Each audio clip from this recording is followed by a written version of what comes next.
Hey guys, guess who? Yep, the 373,000 mile 7.3 diesel Excursion. So what we're doing here is some U-joints. The complaint was a vibration under acceleration and at certain speeds, so we found out that these U-joints need to be replaced. And honestly, it almost looks like someone has been in this before, but they did not fix it correctly. As you can see, we got some play here in the U-joint. So that was vibrating under acceleration at certain speeds. But that's not all. I also found out that the front U-joints, or the U-joints on the front drive shaft, are shot as well. So you can see if I grab the front axle shaft here,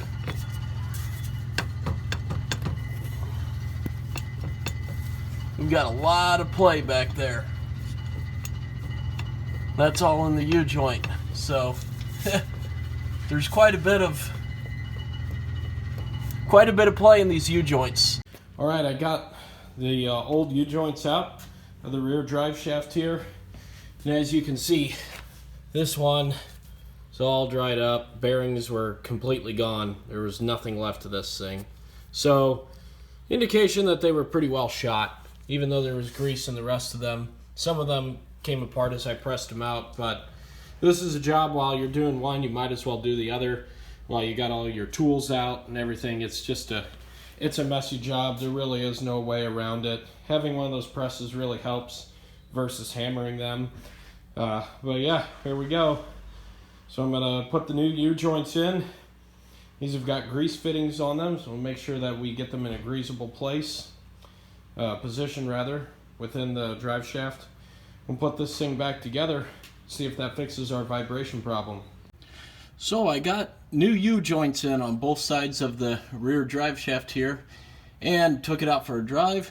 That took care of the vibration issue at highway speeds and at lower speeds, whether or not under acceleration. As you saw earlier in the video, one of the bearings for the U-joint was completely gone. That was causing our vibration.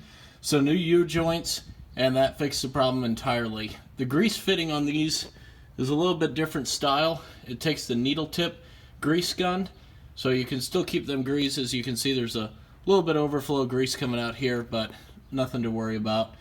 And this truck drives perfectly smooth now. It's so much better. So that leads me to the next problem I discovered. After driving it, I noticed that the left rear rotor here was extremely hot. So I thought, well, that can't be good. There's probably a stuck caliper. And as you can see, I took the brake hardware apart here, and talk about just in time. I mean, look how far worn down those brake pads were. These things were about gone. It's a miracle this rotor is still good. You can see the discoloration from it getting hot. In theory, I should probably replace this, but because the surface of the rotor was not compromised, front and back, as you can see there, still a nice surface, I'm not going to worry about replacing it yet. This pad here still had some life left, but as you can see, signs of it just getting extremely hot. It's a miracle that the backing plate of that pad didn't dig into the rotor yet. We literally caught this just in time.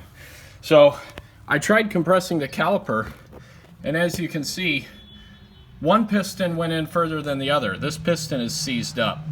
It will not move. So indication of a caliper failure there, so we're going to have to replace this left rear brake caliper. So while I was at it, I thought, what the heck, I'll check the other side while I'm at it, and it's a good thing I did. Look at the pad on this thing. I mean, this pad is even more worn than the other one. That is, there is literally nothing left. Like, you can't even see where the pad ends here on this brake. That's absolutely incredible. And once again, the rotor is fine. The rotor was not damaged. That is just unreal. I mean, I've seen some people squeeze their money's worth out of their brake pads, but this is just insane. This is, I don't think we could have driven this vehicle in regular driving conditions another 100 miles without that pad digging into the rotor. But that caliper did compress normally, so that caliper's still okay. Check the brake lines. The brake lines are good. This thing just needs some rear brakes. And anyways, what Ford doesn't have rear brake problems, right? The fronts are okay. When I initially started diagnosing this problem, I wanted to check the needle bearings that the front axle shafts rotate on inside the hub, as that was the last repair I did on an Excursion that had this rumbling problem.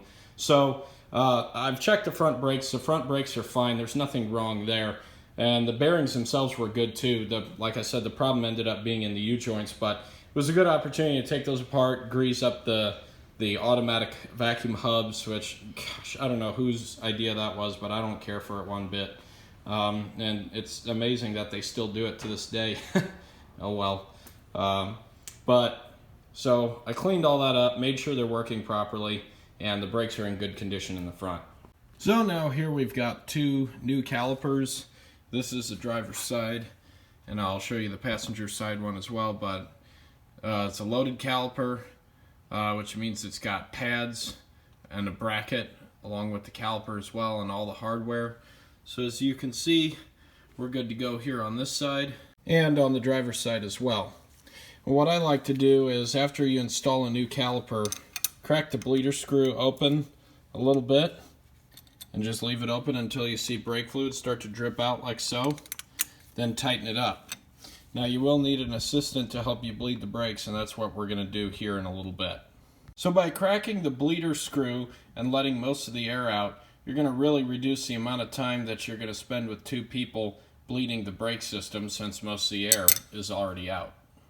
Alright, when I tell you to press the brake pedal all the way to the floor, you'll feel it go down. Okay. Ready? Yep. Okay, push it to the floor, and when it reaches the floor, hold it there to the floor. Okay. Alright, go. Let me know when it's at the floor. Okay. Okay? Now pump the brake pedal 3 times. So let it go all the way up? Yep.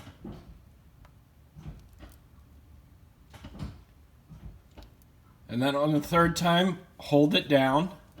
Okay. Keep pressure on it. It's going to go to the floor. Let me know when it's at the floor.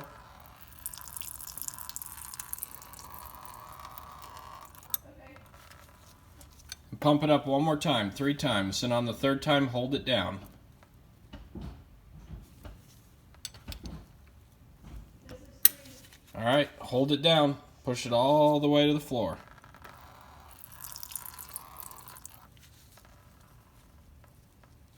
Okay. As far down as it was, but it stopped. That's alright. I shut the bleeder screw off. Alright, that's it. And then we'll do the other side. Okay. Okay. Won't go all the way down this time because I think we've got all the air out. Yeah, we're good. We got it all out. Okay, how's the pedal feel? Is it firm? Yeah. Good. That's the way we want it.